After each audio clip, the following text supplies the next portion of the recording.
Hello and I welcome you to Vigyan recharge. आइए जानते हैं सबमरीन की वर्किंग। एक सबमरीन में 3 गुण होने चाहिए। पानी के नीचे जा सके, पानी पर ऊपर आ सके और शांति की गोली गटक कर आराम से पानी में चल सके। लेकिन क्या पानी सबमरीन की इन नौटंकियों को चुपचाप होने देगा? अरे ना रे, पानी की अपनी अलग नौटंकी चलेगी। तो आइए सबसे पहले समझते हैं पानी की ड्रामेबाजियों को। आखिर कैसे पानी अपने अंदर तैरने वाली हर चीज पर अपना प्रभाव डालता है। लेकिन उससे पहले आपको पता होना चाहिए महाबली बाहुबली, जिन्होंने मचा दी विज्ञान की दुनिया में खलबली और लगा दी पुराने जमाने में प्रयोगों की सीरीज। नाम था उनका आर्किमिडीज। तो जी आर्किमिडीज ने इन सब ड्रामेबाजियों से जुड़ा हुआ जो कुछ भी कहा, उसको समझने से पहले हमें एक एक्सपेरिमेंट करना पड़ेगा। और उस एक्सपेरिमेंट को करने के लिए लगेंगी 3 चीजें। पहली ईंट, दूसरा 2 बर्तन और तीसरा वजन नापने का जुगाड़, बोले तो स्प्रिंग बैलेंस। अब सबसे पहले स्प्रिंग बैलेंस पर ईंट को लटकाकर उसका वजन तोल लो। जब वजन तुल जाए तो इस जुगाड़ को सीधा उठाकर एक पानी से भरे हुए बर्तन में डाल दो। मतलब डुबाना नहीं है, पकड़ के रखना ताकि ईंट पूरी डूब जाए। अब जैसे ही ईंट डूबेगी तो पानी ऊपर आएगा। लेकिन हमने इस बर्तन में एक ऐसा जुगाड़ किया कि ईंट डालने से पहले जो पानी का लेवल था, अगर पानी उससे ऊपर गया तो वो एक पाइप के रास्ते बाहर निकलकर दूसरे बर्तन में इकट्ठा हो जाएगा। तो जैसे ही हमने इसमें ईंट डाली, पानी का स्तर ऊपर आ गया और वो निकल कर दूसरे बर्तन में इकट्ठा हो गया। लेकिन इसके साथ साथ एक और चीज थी जिस पर गौर करना बहुत जरूरी है, वो था ईंट का वजन घट गया। लेकिन जब हमने उस पानी का वजन तोला तो वो पानी उतना ही निकला जितना उस ईंट का वजन घटा था।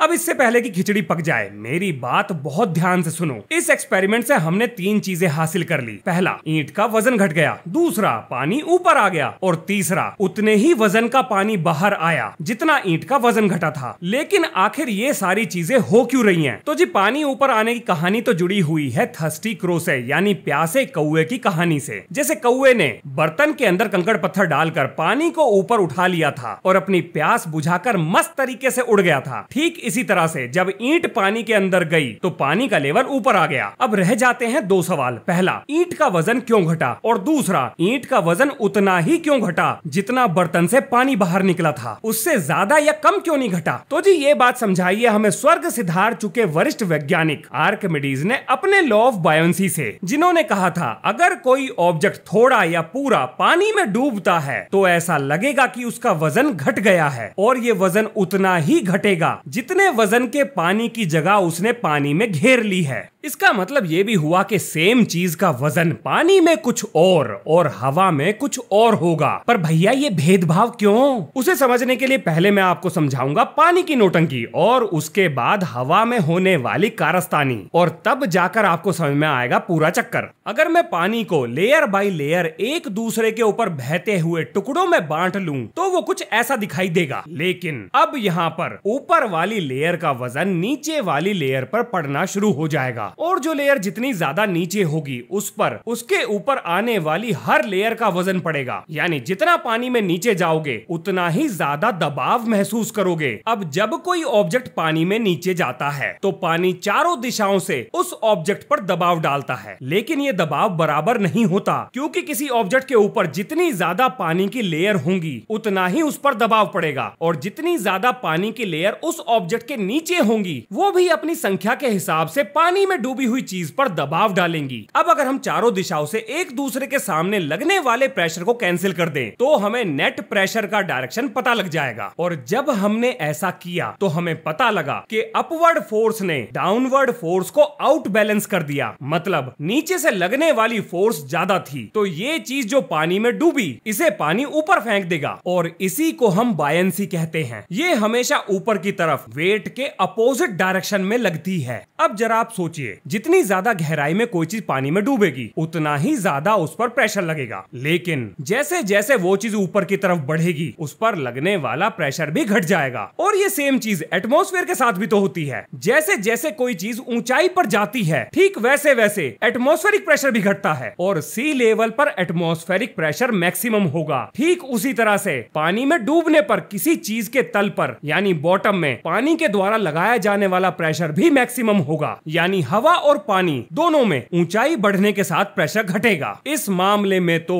हवा और पानी बिल्कुल सेम तरीके से व्यवहार कर रहे हैं। अब यहाँ पर आप मेरे से पूछ सकते हो एक सवाल कि सर आप एक काम करो, पहले एक टब लाओ, उसे पानी से भर दो, उसमें एक गेंद को डालो और उसे पकड़कर आधे से ज्यादा गहराई पर ले जाओ, और अब ये ये होना चाहिए कि गेंद के ऊपर पानी की जो लेयर है वो गेंद के नीचे से ज्यादा हो गई, तो इस हिसाब से अब गेंद को डूब जाना चाहिए, पर ये तो डूबती ही नहीं। ऐसा क्यों? इसका मतलब तो ये हुआ कि आपने जो इतनी लंबी चौड़ी महाभारत सुनाई है वो फेल हो गई। तो भैया आप मेरा भी जवाब सुन लो, ऐसा तो कतई ना है। जरा इस सवाल का जवाब सोचो कि हवा में हम और पक्षी एक समान रूप से वातावरण का दबाव महसूस करते हैं, बोले तो एटमॉस्फेरिक प्रेशर, लेकिन उसी दबाव में हम नहीं उड़ सकते पर पक्षी उड़ सकते हैं। यानी हमारे पास वो खूबी नहीं, हमारे पास वो गुण नहीं है जो पक्षियों के पास है। ठीक उसी तरह से पानी में भी कौन तैरेगा और कौन डूबेगा ये उस वस्तु के गुण पर निर्भर करेगा जो पानी में पड़ी है। अगर उस वस्तु के पास तैरने वाले गुण हैं, यानी अगर वो चीज उन सारी कंडीशंस को पूरा कर रही है जो तैरने के लिए चाहिए तो वो तैरेगी, और अगर नहीं कर रही है तो वो डूबेगी। तो अब आता है सवाल, कौन कौन से हैं वो गुण? तो जी उसे समझने के लिए आप ये उदाहरण देखो और मेरी बात को बहुत ध्यान से सुनना। मान लो मेरे पास है 3 गेंद, एक स्टील की, दूसरी बर्फ की और तीसरी हवा के गुब्बारे की। तीनों का साइज एक जैसा है लेकिन तीनों का वजन अलग अलग है। अब क्योंकि तीनों गेंद बराबर मात्रा में पानी को डिस्प्लेस करेंगी तो तीनों पर लगने वाली बायंट फोर्स भी बराबर होगी। अब क्योंकि स्टील की गेंद का वजन उसके द्वारा डिस्प्लेस किए जा रहे पानी के वजन से ज्यादा है तो वो नीचे बैठ जाएगी और इसे हम कहेंगे नेगेटिव बायोंसी। और क्योंकि बर्फ से बनी हुई गेंद अपने वजन के बराबर पानी को डिस्प्लेस कर रही है तो ना तो वो सतह पर जाएगी और ना ही वो नीचे बैठेगी, इसे हम कहेंगे न्यूट्रल बायोंसी। लेकिन हवा से भरी हुई गेंद का वजन उसके द्वारा डिस्प्लेस किए जा रहे पानी के वजन से कम था, इसीलिए वो सतह पर चली गई, जिसे हम कहते हैं पॉजिटिव बायोंसी। तो जी अब आप समझ गए होंगे कि पानी कोई भेदभाव नहीं कर रहा, बल्कि कोई चीज डूबेगी या तैरेगी ये उस चीज के द्वारा डिस्प्लेस किए जा रहे पानी पर निर्भर करेगा। अगर वो पानी में अपने वजन से ज्यादा के पानी को डिस्प्लेस कर देगी तो वो तैरेगी, और अगर कम वजन को डिस्प्लेस करेगी तो वो पक्का डूबेगी। लेकिन अगर आप अपनी बात पर अड़ जाओ, नहीं जी हमें तो स्टील की गेंद को तैराना है, तैरा के दिखाओ, कैसे भी करो पर तैरा के दिखाओ, तो क्या आपकी इस ऊट पटांग ख्वाहिश को किसी तरह से पूरा किया जा सकता है? हाँ जी बिल्कुल किया जा सकता है। चलो तैराते हैं स्टील की गेंद को। देखो एक बात तो पक्की है, इस गेंद का वजन तो हम नहीं बदल सकते, लेकिन जरा सोचो क्या कोई ऐसा काम किया जा सकता है कि इसके द्वारा डिस्प्लेस किए जा रहे पानी का वजन इसके अपने वजन से ज्यादा हो जाए? तो अगर थोड़ा ध्यान से सोचो तो ऐसा संभव है। आपको बस एक छोटा सा काम करना है। अगर मैं इस स्टील की गेंद का आकार बड़ा कर दूं तो इसके द्वारा डिस्प्लेस किए जा रहे पानी का वजन इस गेंद के वजन से ज्यादा हो जाएगा और नेगेटिव बायंसी से ये गेंद पॉजिटिव बायंसी में आ जाएगी, और ऐसा मैं कर पाऊंगा इस गेंद के आकार को बड़ा करके। अब अगर मुझे इसी वजन के साथ इस गेंद को बड़ा करना है तो जाहिर सी बात है मुझे इसे अंदर से खोखला करना पड़ेगा, और जब मैं इसे अंदर से एक्सपेंड करूंगा तो इसका आकार बढ़ जाएगा और ये अपने वजन से ज्यादा वजन के पानी को डिस्प्लेस कर देगी और तब ये तैरेगी। अब अगर इस गेंद के अंदर मैं थोड़ा सा पानी अंदर घुसा लूं, ठीक बिल्कुल उतना कि इस गेंद का वजन इसके द्वारा डिस्प्लेस किए जा रहे पानी के वजन के बराबर हो जाए तो ये बिल्कुल पानी की सतह के नीचे तैरेगी। अब ऐसी स्थिति में ये गेंद बहुत ज्यादा सेंसिटिव हो जाएगी। हल्का सा ऊपर से पड़ने वाला दबाव इसे नीचे धकेल देगा और हल्का सा नीचे से पड़ने वाला दबाव इसे ऊपर धकेल देगा। अगर मैं इसमें और ज्यादा पानी ऐड कर दूं तो ये नीचे बैठ जाएगी, और अगर पानी को निकाल दूं तो ये ऊपर चली जाएगी। और यही है सबमरीन के काम करने का सिद्धांत, यानी सबमरीन का वर्किंग प्रिंसिपल। सबमरीन के अंदर ऐसे टैंक दिए जाते हैं जिनमें पानी भरकर और हवा को निकालकर उसकी बायंसी को कंट्रोल किया जाता है, जिसमें नेगेटिव बायंसी करके उसे पानी के नीचे और पॉजिटिव बायंसी करके उसे पानी के ऊपर लाया जाता है। तो अब आपको समझ में आ गया होगा कि लोहे से बनी हुई सुई क्यों डूबती है जबकि लोहे से बना हुआ जहाज पानी पर तैरता है, क्योंकि इसके पीछे काम करता है महान वैज्ञानिक आर्किमिडीज के द्वारा दिया गया लॉ ऑफ बायंसी। यहाँ से एक चीज और क्लियर होती है, पानी और हवा कभी भी किसी चीज के साथ भेदभाव नहीं करते, बल्कि हवा में उड़ना या पानी में तैरना ये उस चीज के गुणों पर निर्भर करेगा जो चीज हवा या पानी में मौजूद है। तो मिलते हैं नेक्स्ट वीडियो में। जय हिंद, जय भारत।